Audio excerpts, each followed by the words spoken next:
Salam alaikum les enfants, je suis contente de vous retrouver pour cette nouvelle histoire. Nous sommes arrivés au mois de Dhul-Qida. C'est le mois de la naissance de Fatima, Sarah, la fille de notre bien-aimé prophète, qu'il aimait plus que tout. Son cœur brillait comme une étoile. C'est aussi le mois du départ de notre prophète, Mohammed, que Dieu nourrisse son aide, sa lumière et notre connexion à lui, de Médine jusqu'à la Mecque pour son dernier pèlerinage, où il fera un magnifique sermon d'adieu sur sa chamelle bénie. Le jour de Arafat, nous rappelant que nous sommes tous frères et sœurs aimant Dieu, qu'il n'y a pas de différence entre le riche et le pauvre, un noir ou un blanc, car Dieu qui nous aime tous comme on est plus proche de nous que nous-mêmes et regarde nos cœurs, pas notre porte-monnaie ni notre couleur de peau. Nous sommes l'année 10 de l'Hégire. Notre bien-aimé prophète Mohammed sur sa chamelle, que Dieu nourrisse son aide, sa lumière et notre connexion à lui, prit la route vers la Mecque. Avec ses compagnons, il avait divisé ses beaux cheveux noirs en 4 grosses tresses pour les mettre à l'abri de la poussière. Le pèlerinage est une œuvre d'art de notre bien-aimé prophète Abraham, que Dieu nourrisse son être et notre connexion à lui et à son héritage. Tu pourras entendre parler de lui sous le nom de Abraham ou Ibrahim. Le pèlerinage est comme un tableau qu'on aurait peint pour faire ressentir l'amour que notre père spirituel Abraham avait pour Dieu, à celui qui le regarde, car il aimait Dieu énormément et il était son ami. Nous faisons des millions de kilomètres pour voir la maison de notre père Ibrahim.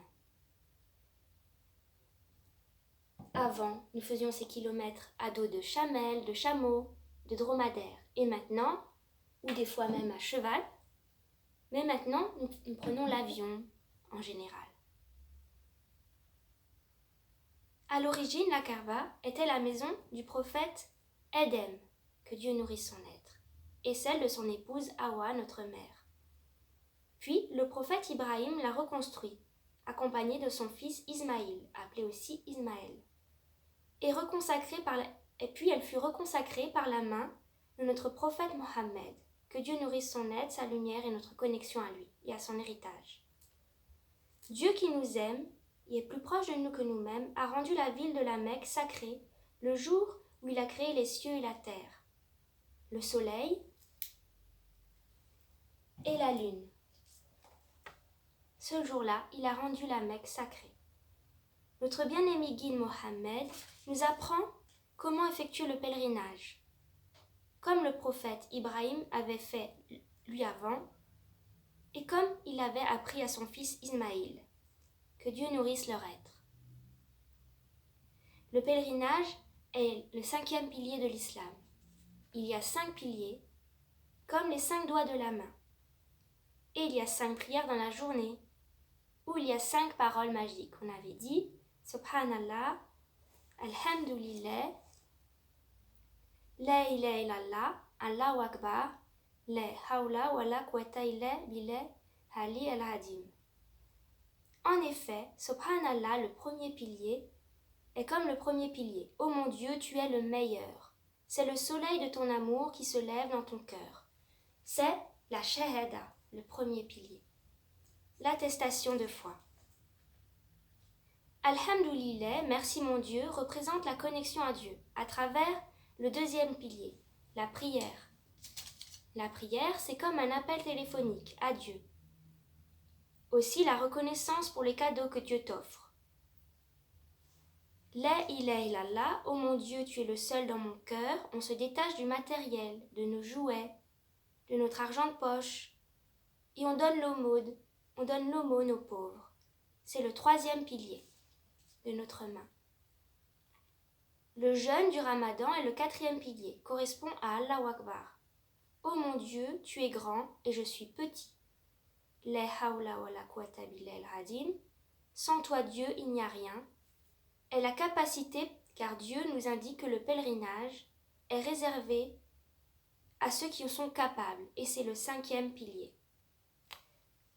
Seulement ceux qui en ont les moyens et en sont capables sont obligés de le faire. Voilà, nous arrivons à notre petite histoire. Elle s'appelle Les petits cailloux. Les petits cailloux. Toute la vie du prophète Mohammed, que Dieu nourrisse son aide, sa lumière et notre connexion à lui, avec tous ses miracles, ses paroles, pleines de sagesse, ou encore son comportement exemplaire, représente un modèle à suivre pour toute l'humanité. Un modèle qui est notre modèle. Il nous apporte ainsi le bonheur à la fois dans cette vie et dans l'au-delà. Sa prophétie n'est pas limitée à l'humanité, c'est-à-dire aux humains. Au contraire, elle inclut aussi les animaux, les arbres, les pierres, et tant d'autres êtres qui existent dans l'univers que nous ne connaissons même pas. En fait, toute la création témoigne de leur amour pour le prophète et de sa prophétie. C'est à travers le regard de petites créations, des pierres, une pierre jaune, une pierre bleue et une pierre grise, que nous allons découvrir cette histoire, car ils ont été témoins d'un merveilleux événement. Tu es prêt? Bismillah. Les petits cailloux. Cher enfant, tous les musulmans prient en se tournant vers la Kaaba et tournent autour de la Kaaba lors du pèlerinage.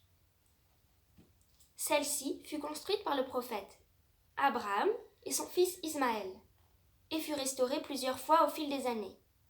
Un événement très intéressant concernant la pierre noire, appelée aussi pierre du paradis, car on dit qu'elle est tombée du paradis et qu'elle était au prophète Adam, que Dieu nourrisse son être, se produisit pendant l'une de ses restaurations. Cet événement se produisit pendant la restauration de la Kaaba. Alors, voulez-vous écouter cette histoire racontée par les petits cailloux qui étaient témoins de cette scène? C'est parti. C'était un début d'après-midi. Il commençait à faire très chaud. Le soleil tapait très très fort. Un vent violent soufflait, dispersant tout sur son chemin. Il avait ainsi transporté beaucoup de cailloux qui s'amoncelèrent près d'un tronc d'arbre.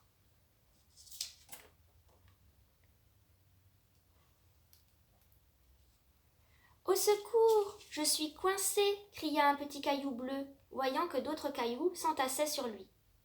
Nous sommes très nombreux ici, n'est-ce pas? Dit un autre caillou à côté de lui.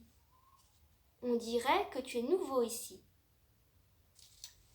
Oui, c'est vrai, répondit le caillou jaune, en cliquetant. Le vent m'a apporté sur cette montagne là-bas. J'en suis bien content. Et toi, d'où viens-tu? Il était sur une montagne avant, et le vent l'a apporté jusqu'à ici, près de la Mecque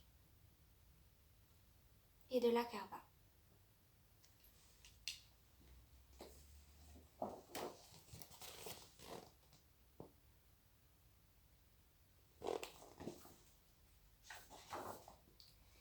Je me suis détachée de ma maman, la roche,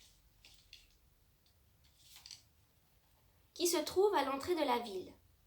Et je suis ici depuis quelques jours, répondit le petit caillou bleu. Le caillou jaune se mit à parler, avec un visage rayonnant d'espoir. Quand j'étais à la montagne, je n'arrêtais pas de prier et d'invoquer Dieu. Que voulais-tu dans ces prières? Demanda le caillou bleu, qui était très curieux. Je voulais m'effriter et devenir plus petit, pour pouvoir ainsi me mêler à la terre. Oh, si tu savais, j'ai toujours rêvé que les fleurs et l'herbe verdoyante poussent sur moi. Que Dieu exauce ton souhait, s'exclama le caillou bleu. Et toi, pourquoi est-ce que tu pries? Demanda le caillou jaune. Moi, j'aimerais prendre place dans les murs de cette maison que tu vois là-bas derrière, dit le caillou bleu. Tu sais, une maison où vivent les êtres humains.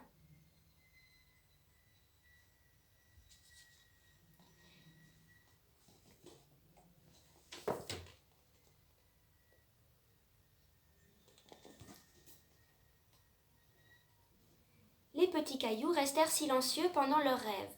Enfin, le caillou jaune rompit le silence. « Est-ce qu'il y a du nouveau par ici ?»« Oui, je ne sais pas exactement ce qu'il s'agit, » répondit le caillou bleu. « Depuis que je suis arrivé dans cette ville, j'entends les gens s'énerver et hurler, les uns contre les autres. Tous marchent avec colère, et leur visage est renfrogné, comme ça. »« Je me demande bien pourquoi, » dit le caillou jaune. « Qu'est-ce qu'il se passe? Pourquoi ils sont fâchés ?» Soudain, le tronc d'arbre, à côté d'eux, décida de prendre la part à la conversation et dit d'une voix tonitruante. « Bonjour les petits, moi je suis ici depuis très longtemps. Si vous voulez, je peux vous raconter tout ce que je sais. »« Oui, oui, racontez-nous, s'il vous plaît. Dites-moi pourquoi tout le monde est si fâché, » répondirent gaiement les cailloux. Puis le tronc d'arbre commença à raconter. « Qu'il est mignon, le tronc d'arbre. Vous savez, nous sommes ici à la Mecque, ville sainte où se trouve la Kaaba. Celle-ci est un lieu de culte sacré qui a beaucoup de valeur. Or, des années de pluie et d'inondations ont eu lieu. Les murs de la Kaaba se sont graduellement fêlés et abîmés. Ils ont d'ailleurs été sérieusement endommagés par un récent incendie. En voyant la Kaaba tomber en ruine, les Mécois se sont inquiétés et ont décidé d'agir. Ils se sont donc mis à restaurer la Kaaba avec beaucoup d'ardeur et se sont mis d'accord pour que chaque clan reconstruise l'un des murs. À l'époque, il y avait des clans. Chaque clan reconstruisait un des murs.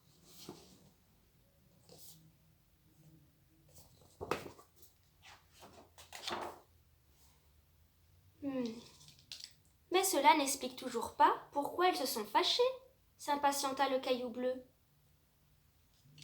Attendez que je vous raconte la suite, dit le tronc d'arbre en souriant. Tout allait très bien jusqu'à hier.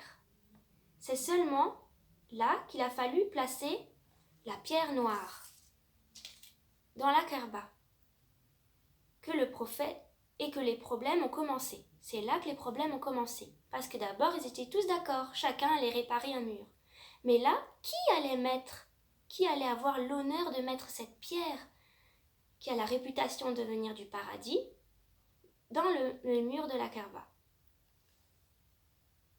Oh, j'ai déjà entendu ce nom auparavant, dit le caillou jaune. Un mamie m'a dit que c'était une pierre qui était tombée du paradis. Elle fut plus tard donnée au prophète Ibrahim, qui l'utilisa dans la construction de la Kaaba. Que Dieu nourrisse son être. Voilà, ils se disputent. Ils ne sont pas contents. Comment ils vont faire?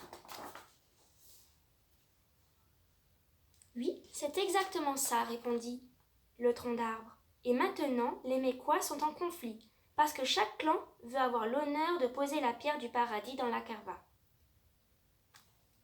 Le caillou bleu était si anxieux qu'il ne tenait plus en place et sautillait. Il était nerveux. Que va-t-il se passer maintenant? Oh mon Dieu! S'il se faisait la guerre pour une pierre, j'ai peur. Le tronc d'arbre répondit. Il le regarda fixement, en regardant fixement au loin. Oh, les gens se réunissent à nouveau. Attendez. On va voir ce qu'il se passe. Tout d'un coup, un cheval passa devant eux, galopant à vive allure. Un cheval passa. Les petits cailloux se mirent à crier tous affolés. « Il va nous marcher dessus !»« Non !»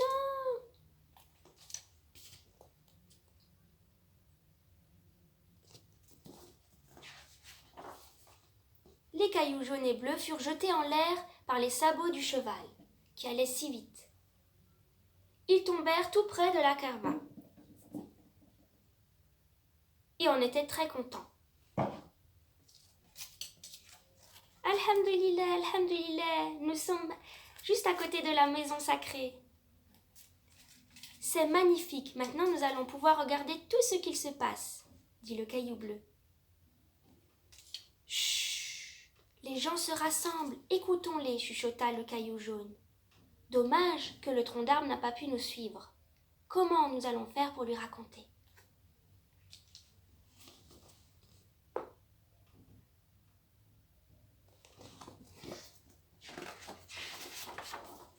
Les deux petits cailloux regardèrent silencieusement les gens se querellant et se disputant.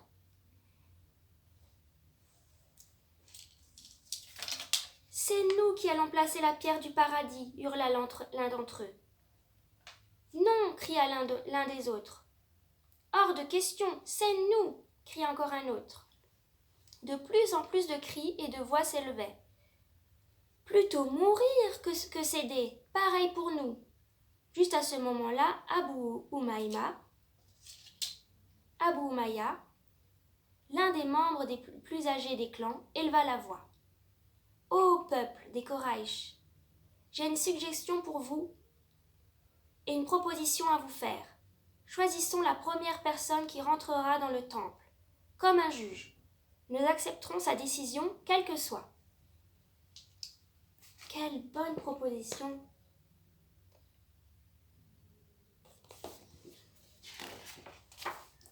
Ils approuvèrent tous cette excellente idée.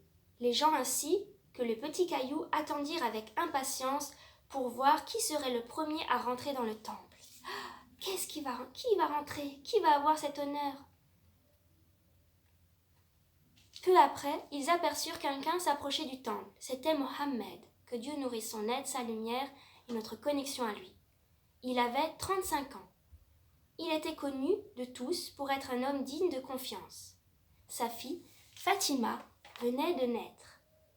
Elle était brillante comme une étoile.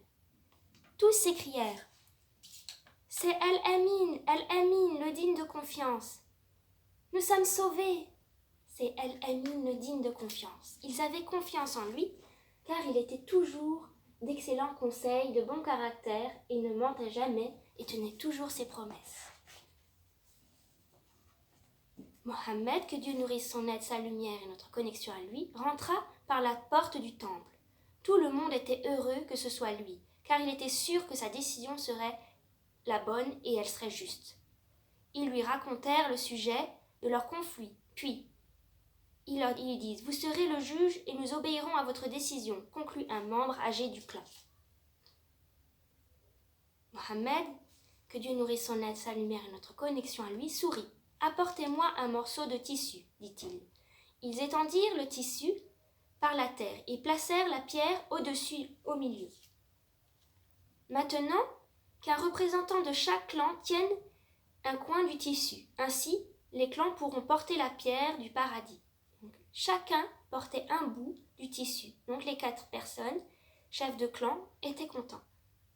Ils étaient tous d'accord et la paix fut rétablie. Ils portèrent la pierre inestimable au mur de la Kaaba. Et ensuite Mohammed, que Dieu nourrisse son aide, sa lumière et notre connexion à lui, lui-même plaça la pierre du paradis dans le mur. Mohammed était une personne très noble, dit le caillou bleu. C'était la personne la plus noble. Plein d'admiration devant le prophète, il était arrivé un temps pour empêcher le combat et il avait résolu le conflit des membres des clans. Et il y a tant de choses que nous avons à apprendre de lui. Dieu avait choisi Mohammed parce qu'il l'aime tellement, et nous aussi nous devons l'aimer, pour mettre la pierre noire dans la Kaaba. Qui était son héritage. Tu as raison, inutile d'être intelligent. Pour comprendre que c'est un grand homme, constata la pierre jaune. Les gens s'étaient remis au travail. En un peu de temps, la restauration de la Kaaba fut terminée. Un grand conflit entre les clans avait été évité grâce à la solution de Mohammed, que Dieu nourrisse son aide, sa lumière et notre connexion à lui. Alhamdulillah. Voilà, cette histoire est terminée. Je te souhaite un bon mois de Dhul Qa'dah. Salam alaikum, à bientôt pour une prochaine histoire.